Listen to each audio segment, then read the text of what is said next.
and welcome to episode 8 of Seeds of Wisdom, brought to you by From a Loving Place with author Rachel Wolf. I'm Rachel Wolf, and today I'm very excited to have Emmy nominated songwriter and songwriter consultant Molly Ann Leikin.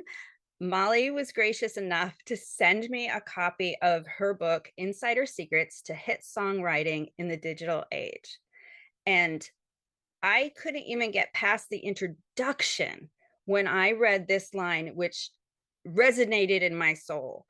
I realized that the best part of me is my sensitivity. When I read that, I knew I had to have this conversation because we do not embrace and celebrate being sensitive people enough. And so, with that, I'm so excited to have Molly introduce herself to us and tell us all about herself before we dive into this amazing topic. Molly? Thanks, Rachel. It's so good to talk to you today. I call myself a songwriter and the Song MD from my website, songmd.com. And I'm very excited about my new book, Insider Secrets to Hit Songwriting in the Digital Age, because the digital age is unlike any other time in music history since they gonged the first gong.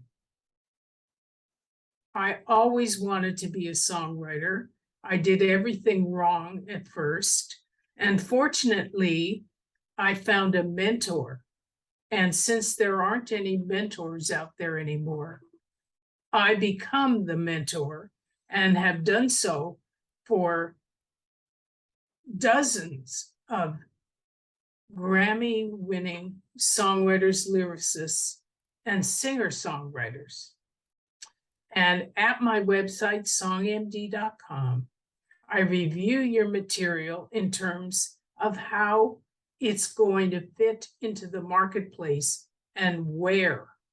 So you and I can decide which of your songs are the best fit for current industry projects. And I'm very good at this. My clients are very successful. And I've taken everything I know from my years and years of experience as a person in the trenches in the music business, and have put it all into my new book, Insider Secrets to Hit Songwriting in the Digital Age. Well, and I just have to say, not being a songwriter and reading it, I was amazed at how much information from beginning of the creative process all the way throughout to getting it out into the world that you covered in your book. And being a Generation Xer, knowing that you wrote the theme song to Eight is Enough and wrote For Rags to Riches was like, because those two shows were like, I got home to see those shows. So it was such a light to know that, I'm reading this from somebody who was a part of my childhood. So thank Well, I'm you so glad much I for being was here. part of your childhood. I hope it was a happy one. Yeah. And for Rags to Riches, I actually wrote the script. Oh, wow. Okay. For Eight is Enough, I wrote the theme song. And it was one of those miracle moments. I had a new publisher who asked me, Molly, I know you've written hit songs, but is there something you haven't done that you'd like to do?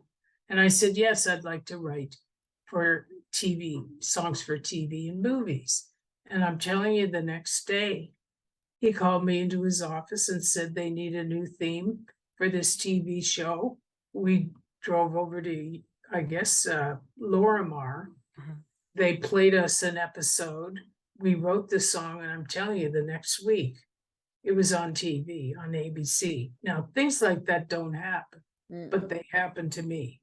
I love that. So it was very exciting. I remember calling from a payphone and hearing the message on my answering machine. And there was nobody in West LA who got to sleep that night. I was screaming so loud. I love that. So let's dive into how you got to that conclusion that your sensitivity is the best part of you. My whole life, all I heard was, don't be so sensitive. Don't be so sensitive. Well, I knew as a child that they were saying something to me that was wrong. I just didn't know how to process it until I started to write songs and realized that when people said to me, "Oh, that's so beautiful," I feel those things, but I can't get them onto a piece of paper or into a melody. So I knew that actually sensitivity is a gift that we creative people are given. And we have the joy of writing our feelings and venting all our rage in our work. Whereas most people can't do that. They don't give themselves permission to be sensitive. They have to go to work, do their job, pay the tolls on the freeway, come home, pay the MasterCard, put the kids to bed, do the dishes, and start over the next day. So being sensitive is not only a joy, but an honor, because we have a tremendous responsibility as creative people to say what we feel, because everybody feels the same things. They're using my pen to say it. I absolutely love that. I mean, tears coming to my eyes because Oh, it is it is such a gift. And so many of us are taught to shove it down and shoved absolutely. down it becomes a toxic gook in our system to It shove it does. down. I It mean, does. and you hear so many people even say that they're not creative because they don't want to embrace their sensitivity.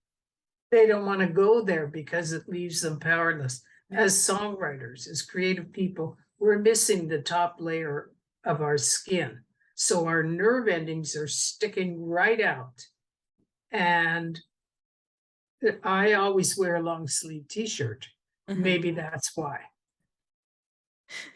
For me, I was like, I always break out in the chills because I'm so touched. I get so touched by things that, I break out in chills all the time. And like, even in the conversation right now, I have chills because it just touches me. Thank you. But getting chills is a gift too, because you allow yourself to feel it and you don't stuff it down with liquor or drugs or whatever.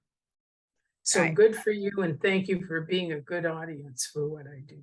oh, well, I am so grateful for what you do. And because music, even to somebody who is um trying to shove it down actually helps. I feel like helps bring it up even when they don't want it to come up. It helps get it get them to feel.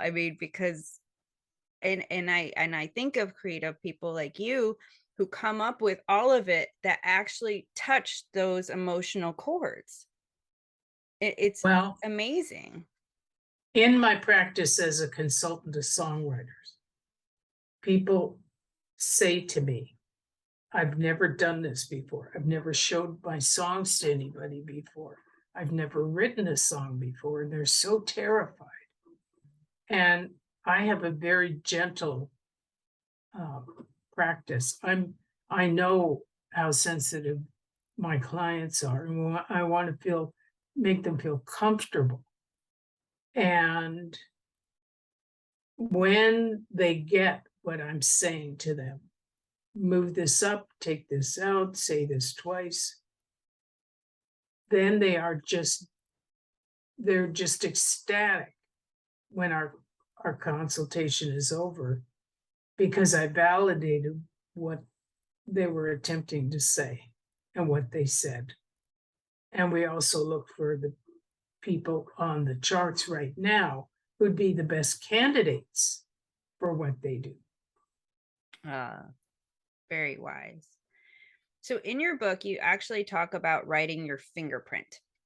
So, if you can explain first what that means, but then how does you being sensitive create you finding your fingerprint? How did it help you figure out what your fingerprint was? We do have a fingerprint that's unlike anybody else in the world. And whatever other worlds are out there. So when you listen to a song on the radio and you hear, Baby, I Miss You, like roses need the rain. And I say to myself, Jesus, tell me something new. And I ask all my clients and my colleagues these questions. Have I heard this before? If so, could I make it a little different? And if not, could I write something else?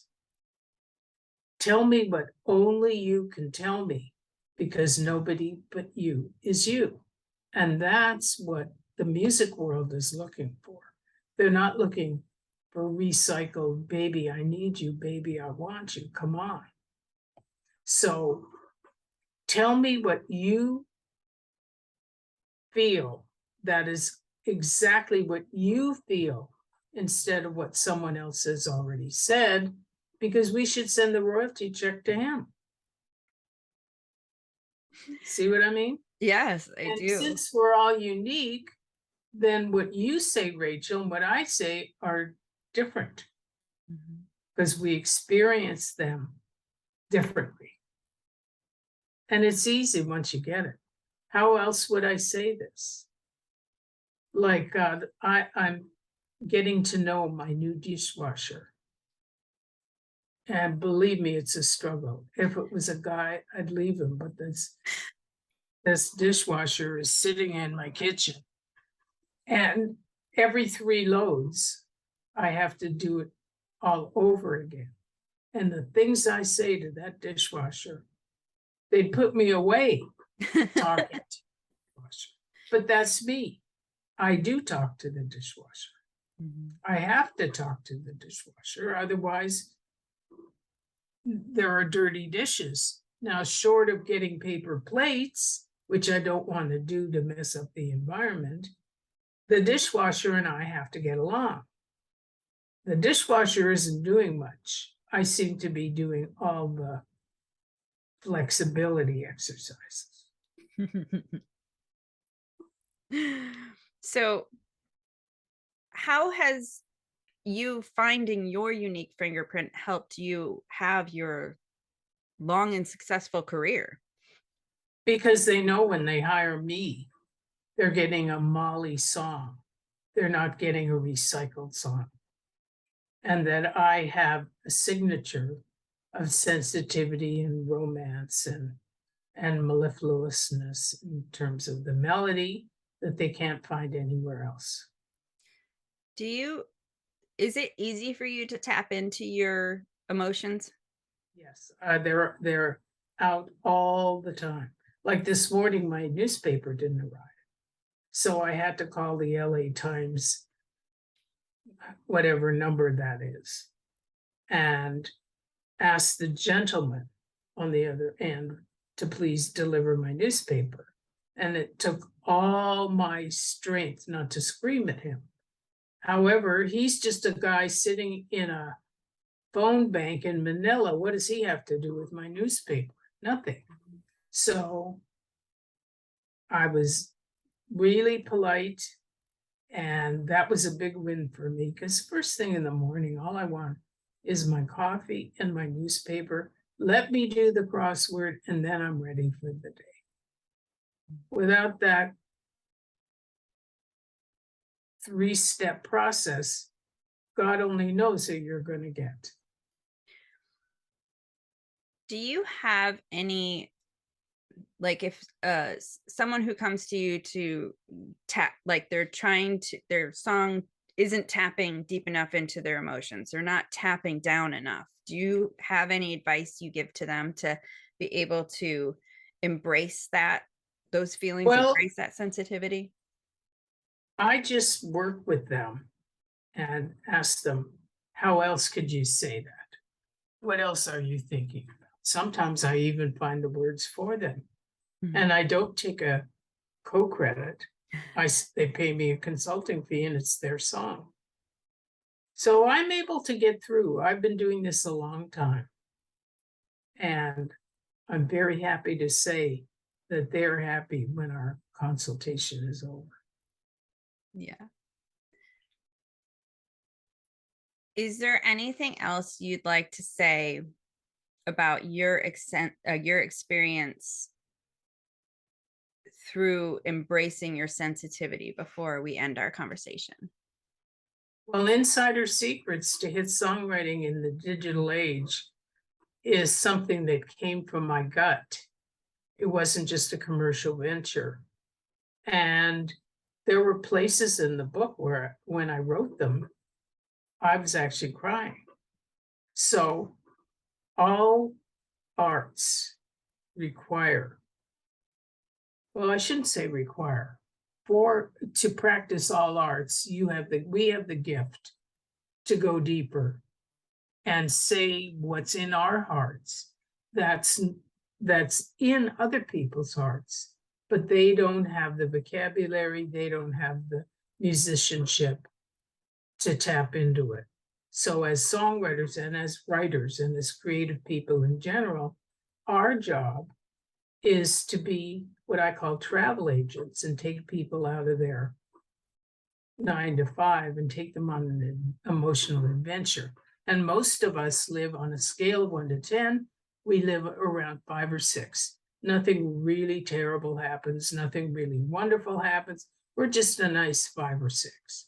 But when we listen to music, read books, play video games, go to sporting events, we want a plus or minus 15 experience, the best thing that ever happened or the worst thing that ever happened.